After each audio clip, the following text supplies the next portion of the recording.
پیارے دوستوں، ماہ رمضان کے گزرنے کے فوراً بعد اللہ تبارک و تعالی ہم مسلمانوں کو عید منانے کا موقع عطا کرتا ہے، یعنی رمضان شریف کے گزرنے کے فوراً بعد مسلمان عید مناتے ہیں۔ مگر کیا آپ نے کبھی یہ سوچا ہے کہ مسلمان عید کیوں مناتے ہیں؟ مسلمانوں میں عید منانے کی شروعات کب اور کیسے ہوئی، اور دنیا میں سب سے پہلی عید کب اور کیوں منائی گئی؟ آج کے اس ویڈیو میں ہم آپ کو عید کا پورا اتہاس بتانے والے ہیں، جیسا کہ مسلمان عید کیوں مناتے ہیں، عید منانے کا اصل مقصد کیا ہے، سب سے پہلی عید کب اور کس نے منائی ہے، اور عید ہمیں کیا پیغام دیتی ہے۔ پیارے دوستوں، سب سے پہلے تو ہم آپ کو بتاتے ہیں کہ اس دنیا میں سب سے پہلی عید اس دن منائی گئی تھی جس دن حضرت آدم علیہ السلام کی توبہ قبول ہوئی تھی۔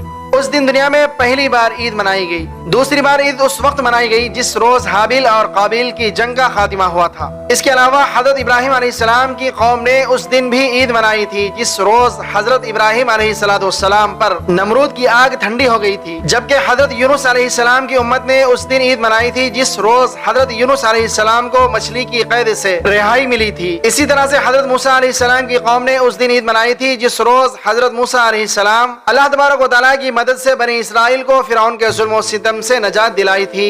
اس کے علاوہ حضرت عیسیٰ علیہ السلام کی امت نے اس دن عید منائی تھی جس دن حضرت عیسیٰ علیہ السلام پیدا ہوئے تھے، اور آج بھی عیسائی لوگ اسی دن کو عید کے طور پر مناتے ہیں۔ لیکن ہم آپ کو بتاتے ہیں کہ اس وقت پوری دنیا کے مسلمان رمضان کا مہینہ گزرنے کے بعد 1 شوال کے دن عید مناتے ہیں، یعنی رمضان شریف کے گزرنے کے فوراً بعد عید مناتے ہیں۔ پیارے دوستوں، آج ہم اور آپ جس عید کو منا رہے ہیں، اس عید کو اللہ تبارک و تعالیٰ کے پیارے نبی حضرت محمد مصطفیٰ صلی اللہ تعالیٰ علیہ وآلہ وسلم نے سن 624 عیسوی میں جنگ بدر کی فتح کے بعد منائی تھی۔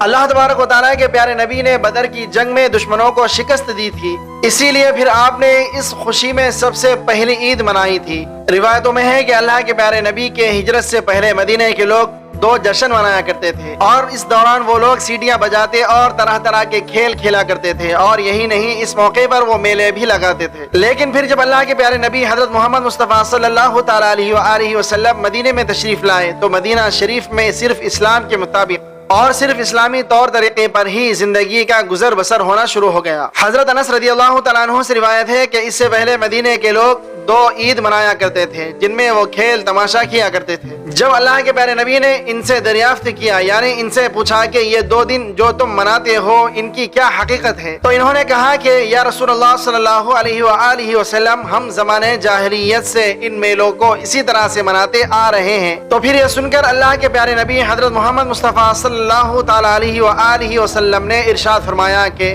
اللہ تبارک و تعالیٰ نے تمہارے ان دونوں عیدوں کے بدلے میں تمہارے لیے ان سے بہتر 2 دن مقرر فرما دیے ہیں۔ پہلا دن عید الاضحیٰ کا ہے اور دوسرا دن عید الفطر کا ہے۔ پیارے دوستو، اب ہم آپ کو بتاتے ہیں کہ مسلمان عید الفطر کیوں مناتے ہیں، یعنی عید الفطر کی شروعات کب ہوئی، جس کو ہم رمضان عید کے نام سے بھی جانتے ہیں۔ یاد رکھیں کہ رمضان کا مہینہ اسلامک کیلنڈر کے حساب سے 9واں مہینہ ہے، جو سب سے مبارک اور پاک مہینہ ہے۔ رمضان کے مہینے میں مسلمان پورے مہینے بھوکے پیاسے رہ کر روزے رکھتے ہیں، یعنی اس مہینے میں 30 روزے مسلمان رکھتے ہیں اور اللہ تبارک و تعالیٰ کی خوب عبادت کرتے ہیں۔ رمضان کے مہینے کے بعد اگلے مہینے یعنی 10ویں مہینے کی پہلی چاند کی رات عید کی چاند رات ہوتی ہے، یعنی اگلا چاند دکھائی دینے کے بعد عید کا اعلان کر دیا جاتا ہے، مطلب کہ عید الفطر کا اعلان کر دیا جاتا ہے۔ یاد رکھیے دوستوں، عید الفطر عبادت اور اللہ تبارک و تعالیٰ کی طرف سے ہمارے لیے ایک ہی نام کا دن ہے۔ مسلمان اللہ تبارک و تعالیٰ کا شکر ادا کرتے ہیں کہ اللہ تبارک و تعالیٰ نے ہمیں روزہ رکھنے کی توفیق دی، طاقت دی اور ہم کو گناہوں سے محفوظ رکھا۔ پیارے دوستوں، اس کے علاوہ ہم آپ کو یہ بھی بتاتے ہیں کہ رمضان کے مبارک مہینے میں ہی قرآن پاک نازل ہوا تھا، اسی لیے مسلمان عید کے دن اس بات کی خوشیاں اور جشن مناتے ہیں۔ اس کے علاوہ رمضان کے پورے مہینے میں مسلمان روزہ بھی رکھتے ہیں، اللہ تبارک و تعالیٰ کی عبادت بھی کرتے ہیں اور کامیابی حاصل کرتے ہیں، تو عید اس بات کا بھی جشن ہے۔ اس کے علاوہ قرآن پاک کے مطابق رمضان کے مہینے میں روزہ رکھنے کے بعد اللہ تبارک و تعالیٰ اپنے بندوں کو انعام عطا کرتا ہے، اسی لیے اس دن کو عید کہتے ہیں۔ بخشش اور انعام کی اس عید کو عید الفطر بھی کہا جاتا ہے۔ پیارے دوستوں، اب بات کرتے ہیں کہ عید الفطر ہمیں کیا پیغام دیتی ہے۔ یاد رکھیں کہ اللہ تبارک و تعالیٰ کا حکم ہے کہ جس طرح سے تم عید کے دن ایک دوسرے کے ساتھ پیار اور محبت کے ساتھ ملتے ہو، ویسے ہی تم ہمیشہ لوگوں کے ساتھ پیار اور محبت کے ساتھ میں پیش آؤ، یعنی ہمیشہ محبت سے ملتے رہو۔ اس کے علاوہ عید کے دن کا ایک خاص پیغام یہ بھی ہے کہ عید کے دن غریبوں کی خوب مدد بھی کیا کرو۔